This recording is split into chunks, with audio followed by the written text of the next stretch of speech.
Dave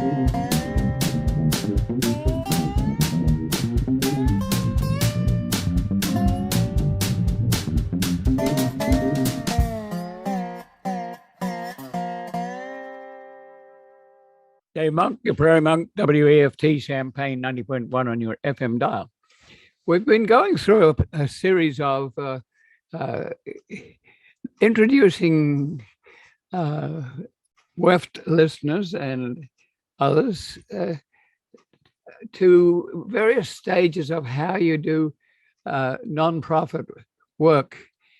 We don't always obey what we are talking about because we have various restrictions, and but we attempt. And this week, I want to attempt a GoFundMe. So we have Art Totem and Marianne in Flagstaff, who are experts in managing art and archives. Part of our problem is that we came to the downtown Champaign when it had vacated more or less to the malls. That left 4 empty buildings, and we settled on those buildings because the rent was low, and we could probably contribute to the well-being and upgrade of the dead central business district street. The street had been a little on the raunchy side, but that has character. As gentrification has occurred, gentrification is when development goes on around you, and you can't always meet the new domain, the new codes.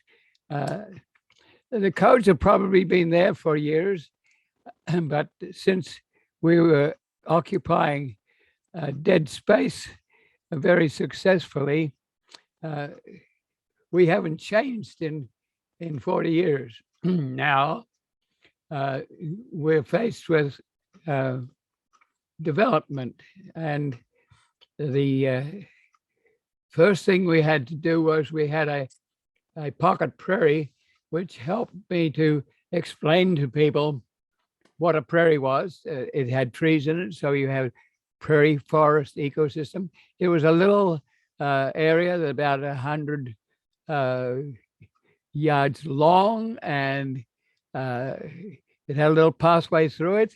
And it was not only a pocket prairie, but it was a retreat. It's very interesting for people to have a retreat in a business area or in a downtown area.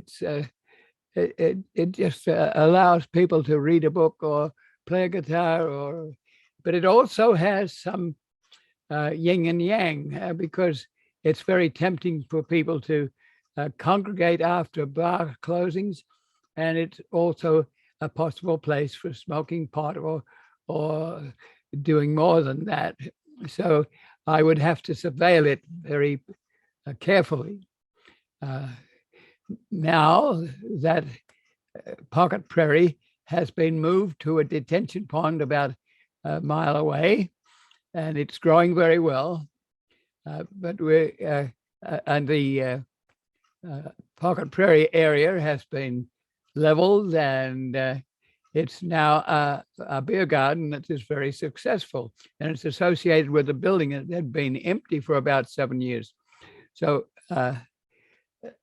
progress is being made, but we look like country cousins because in order to maintain that pocket prairie and other sites that are nearby, we had to have tools, and the tools were in the front of our storefront. You have to imagine 8 storefronts in a row, all about 100 feet long, with an alleyway between. One set of 8 buildings facing Market Street, and another set of 8 buildings facing Walnut Street. So we're one of those storefronts. and the alleyway between has been built over. So we also occupy space there. We have been rather frugal in the way we work. We haven't had a lot of money. We haven't actually gone out for a lot of money, but we've had support. And but it's not enough to face code violations. I'll give you an example. We, as artists, we create silkscreen prints that are high contrast so that you can put your imagination into them. It might be a barn in your territory, or it might be a plant that's silhouetted, or we work on images that are local and often oriented to prairie, which is sort of an endangered ecosystem. The prairie was 94% in Champaign County, and it's down to less than 0.01%. So there's very little left. When you create those prints, you need paper. And whereas if you were a professional, you'd have a stainless steel storage, horizontal storage, where you could put paper. We have used pallets with 2x4s between, so that is a fire hazard. When we produce our artwork, you have art materials that have to be stored. We do t-shirts, and that's the same thing. But we also are very aware that Champaign doesn't have a lot of commercials salvage. So people bring us salvage items. We discover archives. So archiving is another problem that involves paper, and paper is a fire hazard. So we not only have the storage of the creation of art, but the storage of art and the storage of salvage materials and archival materials. So we violate codes. We've had a lot to do with a community upgrade. We've put in a Black History mural. We've worked to get cardboard containers. There's a lot of things that we've done, but that has been years ago. What you're looking at is here and now, and we are in fire hazard situation. We're also in buildings that don't have a lot of outlets that are three-pronged, and so electricity is a problem. The front facade is a problem because it needs to be tuck pointed for about $6,000 or $7,000. We need replacement windows because they have broken down. So we just replaced one window for $3,000. We also need to have fire doors between the functional storefront and the upstairs where I live and work. And so PACA, Preservation and Conservation Organization, has found us a steel door, and it has been installed. We also have to have an access from the street that's directly to the upstairs. And the stairwell is like 30 steps straight. These days, codes suggest that that sort of stairwell should be broken in two so that you go up, and someone with a heart problem could rest a while before going up further. So another code problem. We do have a 55,000-pound press upstairs, which produces artwork, but at the moment, before we acquired it, it was subject to a fire that was elsewhere that denied three-phase electricity. So it's sitting unused at the moment, which is another question. Can you have art people working upstairs? Art involves paper, and it involves flammable materials, not excessively flammable materials, but if you're going to print, you're going to print with ink, and the ink is going to have solvents. So we're aware that we're not a positive entity, but it's part of our overall offerings as far as preservation is concerned. That we have been interested in buying old railroad beds for the prairie that's there. It's very minuscule amount of prairie, and it's mixed up with weeds and other invasives. So our horizontal files include deeds and legal documents that involve space well outside of Champaign. So we're dealing with Champaign regulations, and we're dealing mainly with the codes. This means that we can't explain that we have archives and artwork. And around the world, this is a major problem for artists. They often get closed out because art is innovative, and it involves strange artifacts. There's a Watts Tower in Los Angeles that's made of welded bumper bars of car vehicles. It's a tremendous attraction for where it is, but it is probably in violation of codes. So around the world, we find archives in unusual places. They may be in an attic or in a basement, and both of those are high humid sites and not very good for written materials, but that's where people find things in weird places, and they're historic. So we're faced with the same situation. We don't have much money to do things like $6,000 on a tuck pointing facade, or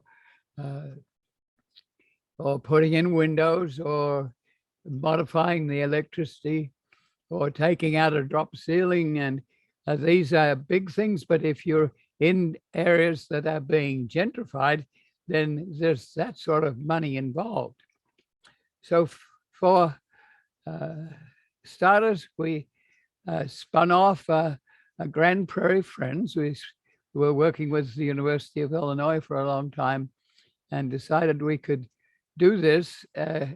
We held a Prairie conference, and then we put together a Grand Prairie Friends, which has operated on its own very well, and now owns at least 1,000 acres of prairie forest and prairie forest ecosystem, which includes prairie itself. So that took care of some of the business details and the archives that are now outside of our place. But we're left with the things that we've been involved with, including salvage, some of which can go out.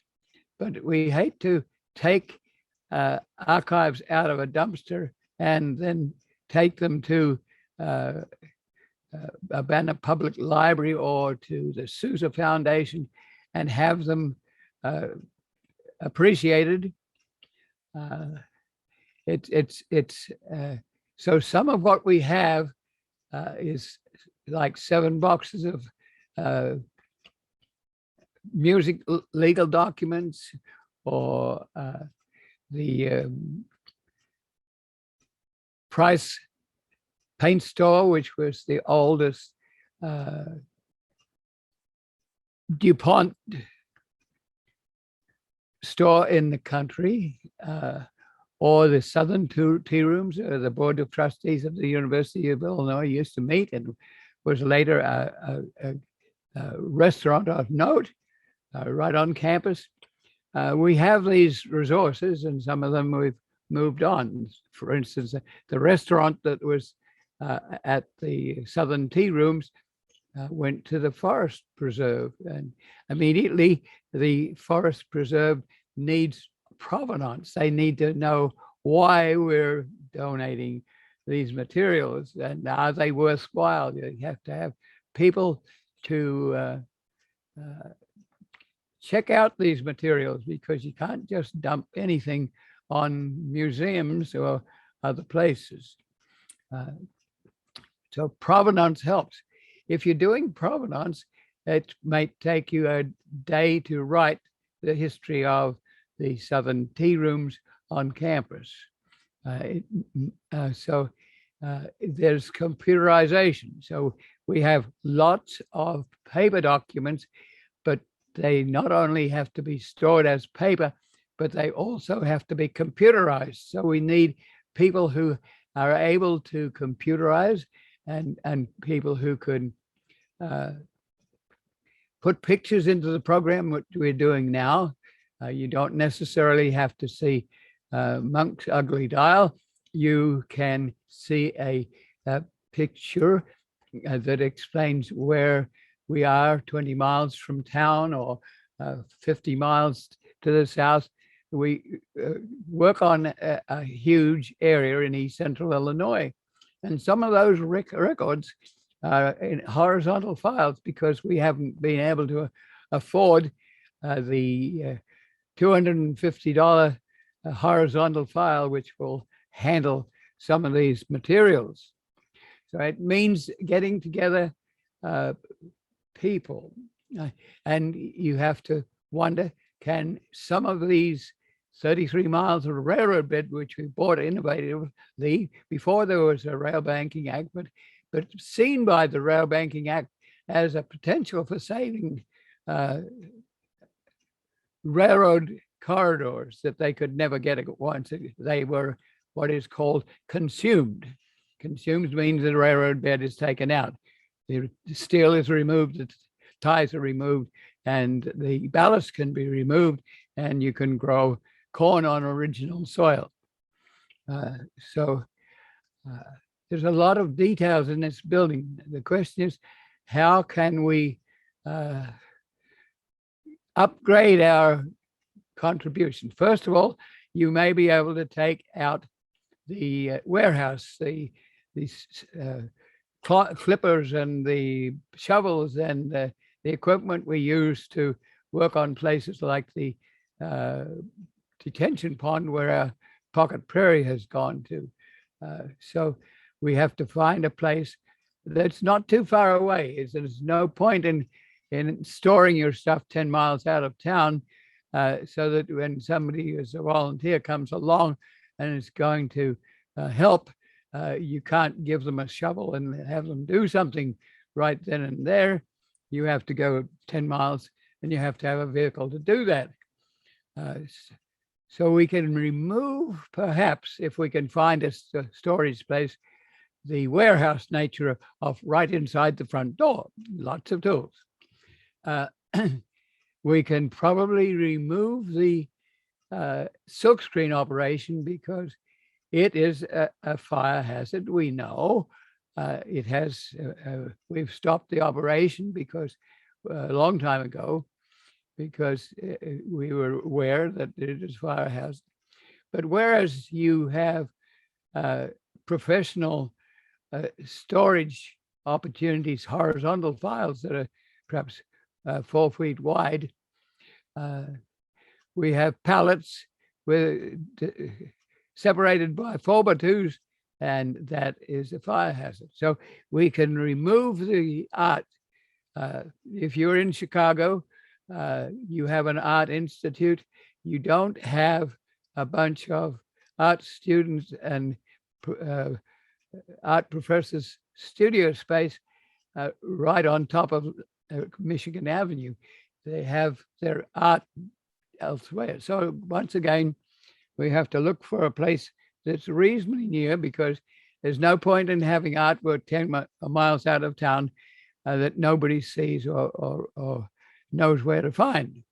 So we are hoping to keep artists and broadcasters and others in downtown as part of the offering for hundreds, perhaps even thousands of people that come on, for instance, on a Friday night live with bands. People come to listen and enjoy. It's part of being a community.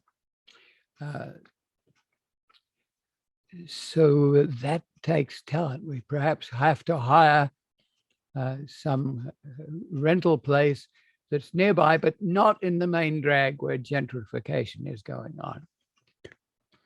We still want to retain our building, perhaps more like a gallery, perhaps as a consultant place. People come and ask questions about prairies, and we do that. Or we can transfer some of our activities to people like the Grand Prairie Friends, but once you can't expect it to for other groups to want to take over, say, 9 acres of prairie that we have at Rantoul. It's perhaps not their bag. So we gently work with that, and it might take years to sort of find a niche. The other alternative is that we keep our present heartland pathways together and develop our opportunities to also transit to that part of development which goes from an amorphous small group to a larger group that implements, like the Kickapoo Trail. We took out an interim trail use agreement with the federal government and the Conrail retiring, and that was 3 people. But it gradually developed to be owned by the Forest Preserve and the Vermilion County Conservation District, and it's taken off, and it has friends of the Kickapoo Trail, and it's operating, and it's economically valuable. The restaurants are benefiting from this. There are toilets here and picnic grounds and other places, and connections made.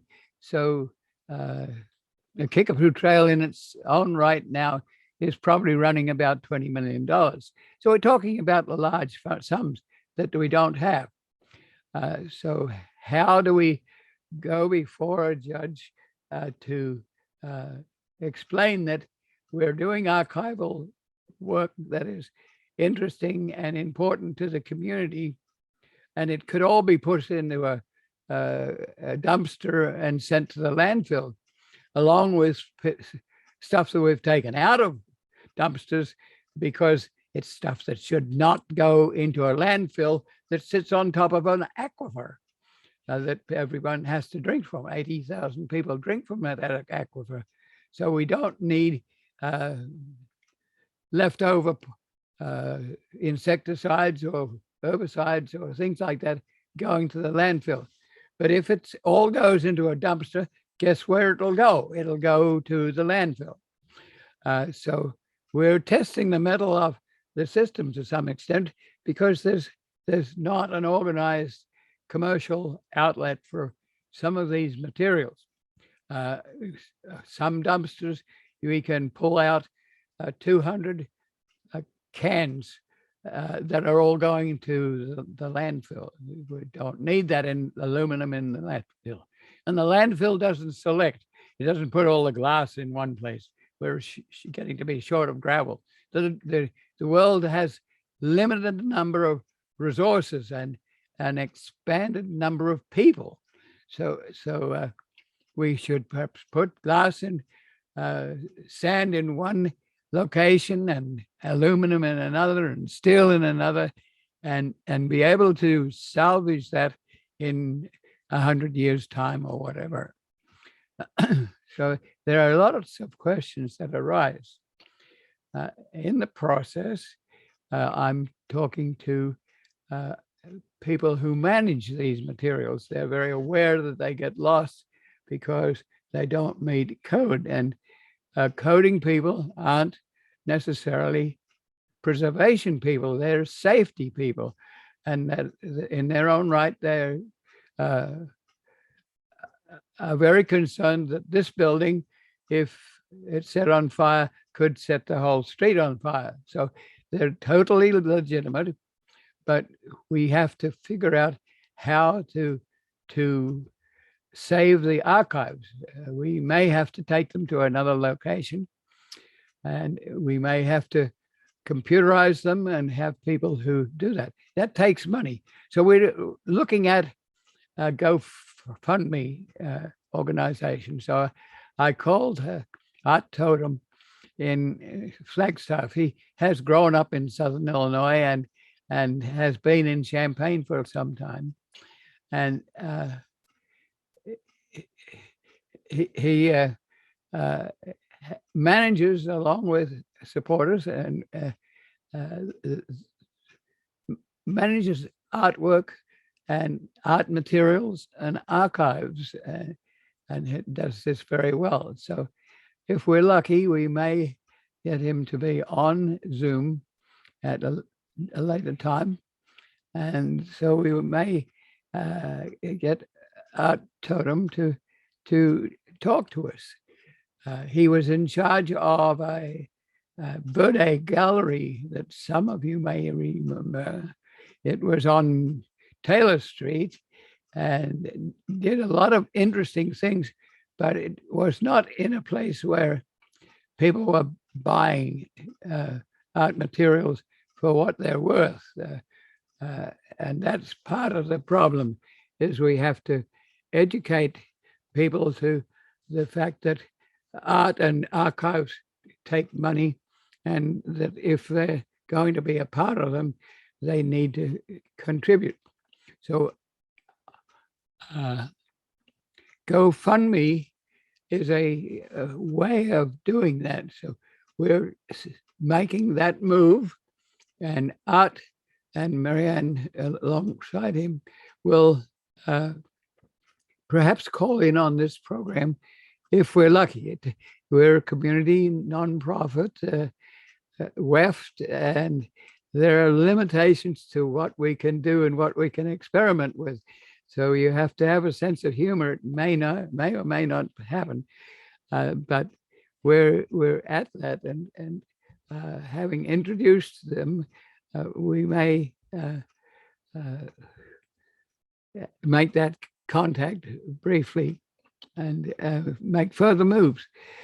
One of the things that's been exciting to do is to take board members to areas that they work with and that we work with. So on Tuesday, we had Liz Kirby, who works very, very well with a reconstruction prairie called the Sangamon River Forest Preserve. And she has worked for a long time removing invasive teasels and honeysuckle and other plants that don't belong. It was land that had been farmed for corn and soybeans. I'm not sure how it was converted to forest preserve, but it often is that people who are passing on would like to see their land go back to nature. And that is certainly what is happening. Very beautiful. If you get a chance to go there, you call the forest preserve and get details of how to get there. But that's the sort of thing that our organization helps with, whether it be in Sullivan or in Kankakee or in Paris or in Bloomington. We have a range. It's sort of way outside the jurisdiction of Champaign and way outside our real capacity to maintain the materials that are associated. On Wednesday, I took 2 board members to areas in the Monticello area, and we've talked about the value of adjunct counties that are outside Champaign County. Champaign County is relatively flat and uninteresting in terms of recreation, and so Piatt County and Vermilion County and DeWitt County get to be the close proximity for recreation and retreat and just friendly enjoyment. The question then arises, if you're going to work with a region like that, you need regional planning. Regional planning would look like a problem, for instance, if we're coming in from Bloomington with a line that goes through to Champaign, but it only comes halfway. The rail bed has been abandoned at one end, at the Bloomington end to Farmer City and Mansfield. So from Mansfield into Champaign, the line is active and it takes out grain from the Cargill or Anderson's. That's a huge storage, a supermarket for storage of grain west of Champaign. That grain goes out past Mahomet to Mansfield to another north-south line. So there is a need to know where these sites are. That involves mapping. It involves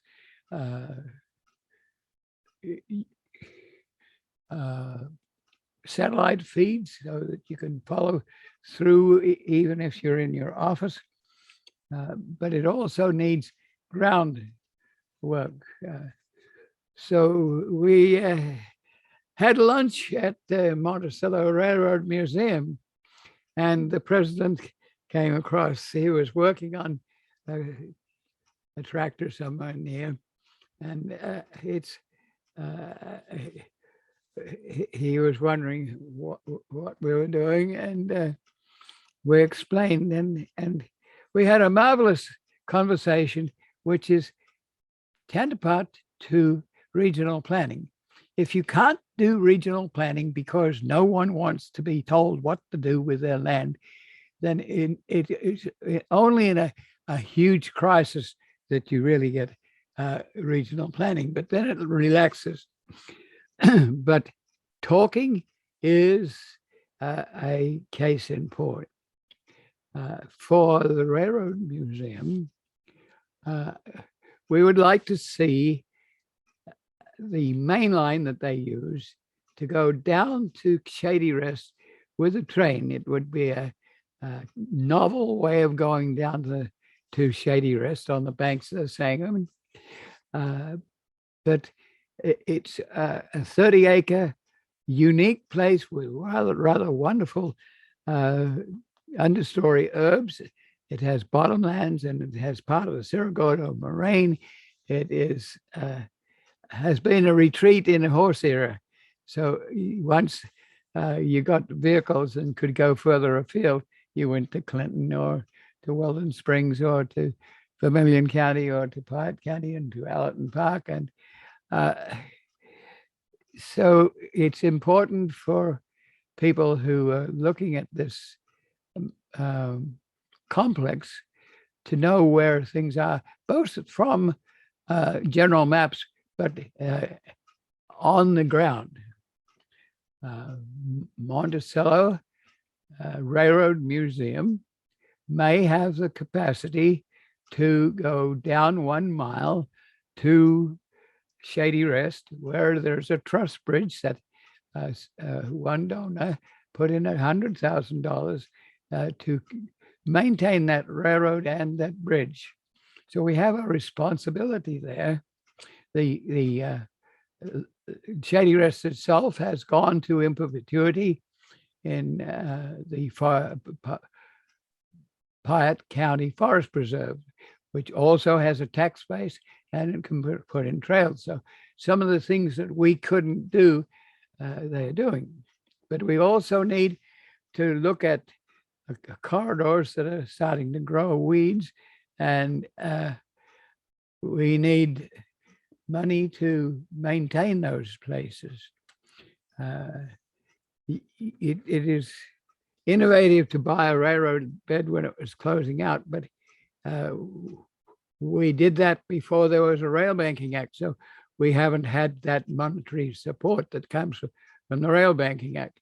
When the Kickapoo Trail went in, we created a docket there that has provided $12 million from the federal government. $3 million of that has just been into converting a 100-foot high bridge, quarter mile long, to a bicycle trail over the middle fork of the Vermilion River near Danville. So we haven't had that sort of money, but we have examples. We have the Kickapoo Trail, which even though it's not finished yet, is serving as an example. There are not too many rail trail examples in East Central Illinois because the glaciated soils are so rich that every inch is valuable for corn and soybeans or livestock if the terrain is rambunctious. So we're in limbo of seeing if the Champaign, Havana, and Western historic railroad will be able to take contiguous railroad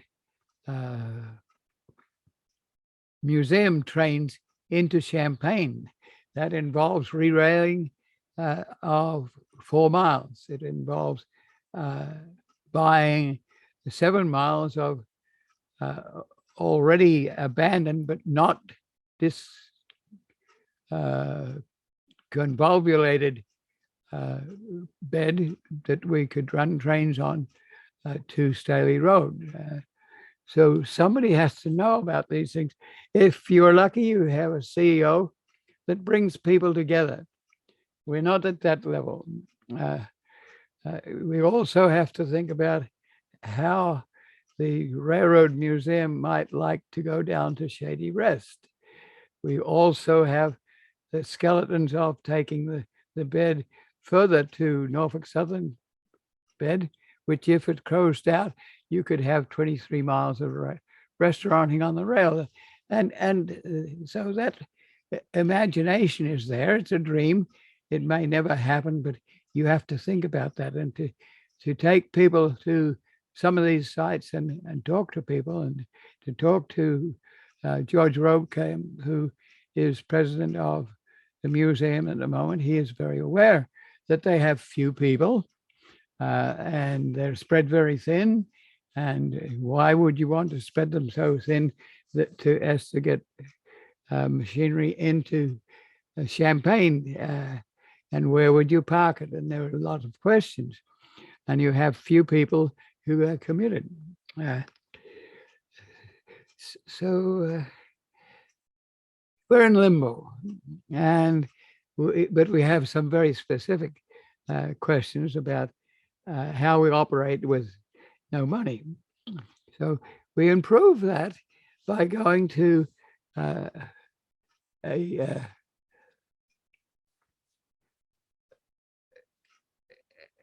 GoFundMe type program. And we have perhaps 1,000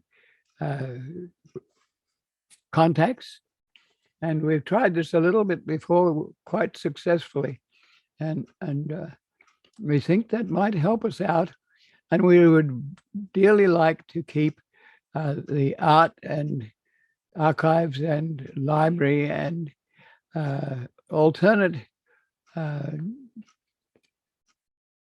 venues downtown Champaign. It's likely that the MTD and the area around it, including the Inman Hotel, may become a $250 million ice hockey rink, so that there would be a stadium where vendors could be invited to come have a meeting in Champaign. Can't do that at the moment because you got a little bit of a hotel there and a toilet over there, so. But to have that sort of facility almost next to some art facilities is kind of important.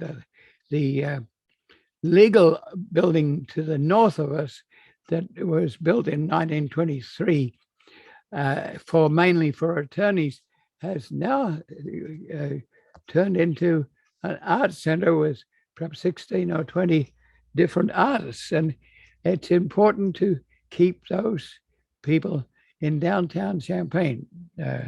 You got to figure that if you don't keep them in downtown Champaign, you're going to send them to Sydney or St. Joe or Paxton or other places. And they're not effective at those levels. The artists have to be down where the people are sitting around, drinking a beer and enjoying games and often young people, and they want these sort of things. They want some of the facilities that larger towns offer, and Champaign-Urbana is a larger community, and the university is huge, and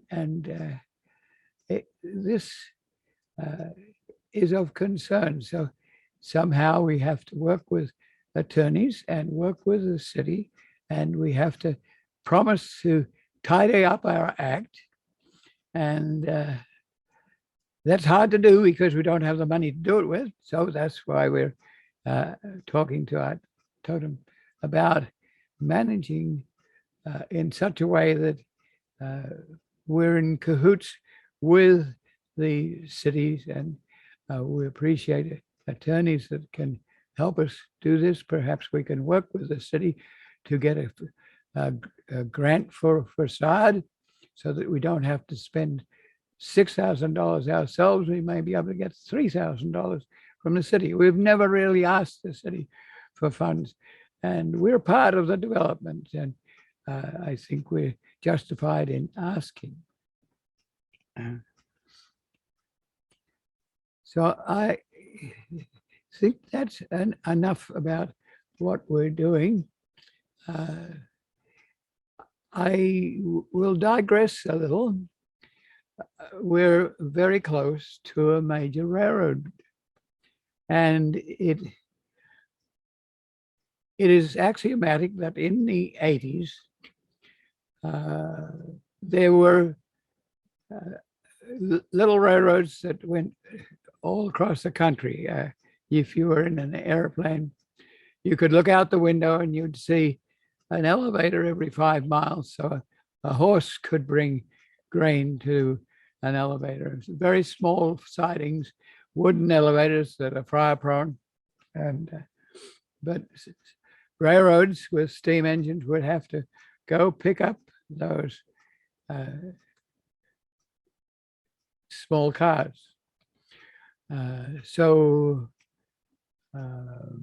with wisdom, with the onset of vehicles that came in the 1900s, but after World War I, there was more movement by road transport as distinct from canals or railroads. The roads were more flexible, And then as in the 30s and into the 40s and the 50s, by the 50s, road transport was preferred to rail or canals lost out altogether. They were before their time, and railroads more or less replaced the Hennepin Canal and other canals that were starting to service areas other than along the river banks. Many of the railroads were along rivers because that was where people settled, because they came up the rivers on in canoes and on shipping.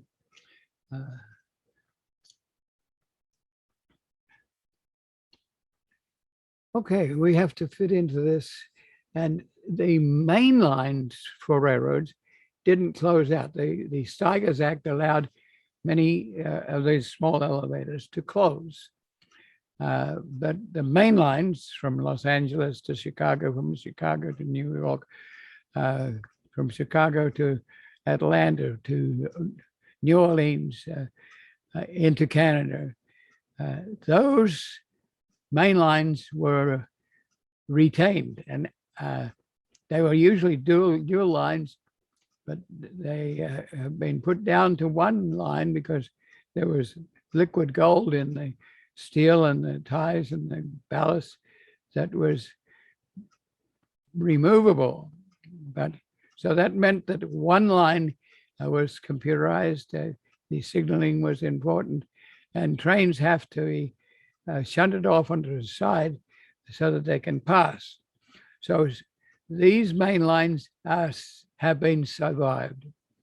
The trackage is heavy duty, 135 pounds per the yard for steel, a cross section, which is important.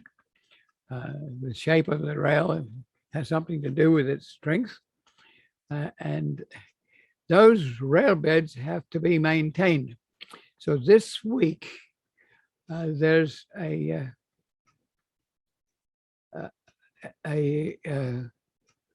group of perhaps a dozen go-karts that are reforming the rail. It used to be that you had to take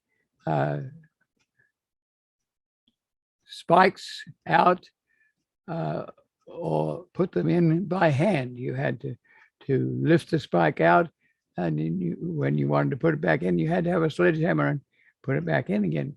So a lot of hard human labor. These days, mechanics have taken over. And this, just yesterday, I stopped because there was a lot of noise, and it was the railroad reform. So it is a series of machines that do the work that humans would do originally. First of all, you have to take out the spikes. So there's a go-kart to do that. And the spikes are stored. They're usually replaced by new ones. The rail line is lifted up a little bit, which allows before that, the rail bed is swept so that you don't have a lot of junk on top of the tires. You can see whether you have a good tire or a bad tire. So that allows the machinery to see and work. And so the next thing is to lift up the railroad a little so that the tie underneath can be, first of all, it has to be liberated from having a plate that goes under the rail and holds it in place, and the spikes hold that in place. So the rail is lifted up a little, so now that you've removed the spikes, you can remove the plate that's underneath, and that can be done by machinery, but may be done by hand. the tie is then available. If it's a bad tie, there's another go-kart that will grab the end of that tie and move it out. And then there is a new tie. The new ties are brought in by train that has on it a small crane that can empty new ties out of their wagons, and that is dumped on the side of the railroad, roughly where you are going to use them. Another piece of equipment takes those new ties and distributes them according to notes that have been made about replacement. So the new ties, which are worth about $50 each, are stacked. They're stacked neatly on a little trailer that the train pulls or pushes, and the tires are neatly sawn. In the past, the ties were cut according to the grain. So you had broad axes, and those ties don't stack very easily, but they are very weatherproof because you have the grain of the wood. So we have new ties, put them on a trailer, and take them to the site that's to be repaired. And then a tie is placed right where it can be put in quickly, and it's sorted out so that it's lengthwise and in the right place. So one tie is taken out and one tie is put in, and a new plate or the old plate is put back in, and then there's an instrument that puts the spikes in. In this case, they're putting new spikes in old tires, and that used to be done with a sledgehammer and power, and the line would be lifted by a crew of people with tongs that would lift the rail according to songs. You would sing a song and you would all lift up at the appropriate moment. You'd lift it up and pull it over perhaps, or you would repair the ties underneath. All this has to be done between trains. So you have a passenger train. The passenger trains keep reasonably on schedule, but the main trains are up to 2 miles long, and it costs a lot of money to stop them and have to start them again. And usually multi-million-dollar freight trains are allowed to go through on the main line, and people movers are put off to the side, which bugs the people movers, but that's the economic name of the game. And the people movers are subsidized. The mainline traffic is legitimate economic movement and transportation. So the gang of go-karts has to get their rail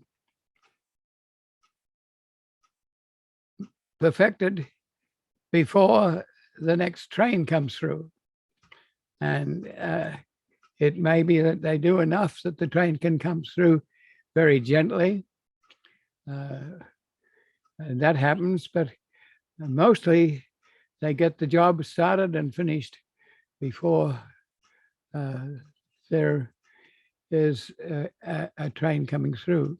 And it's kind of remarkable that it's mechanical. We don't have to have workers with broken backs through having to lift rails and plates and ties and joining fixtures that stop the ties from moving along and back on the railroad line and not being as efficient.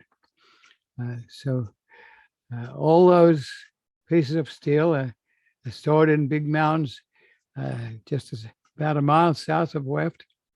And they were operating yesterday and finishing the job before the trains came through.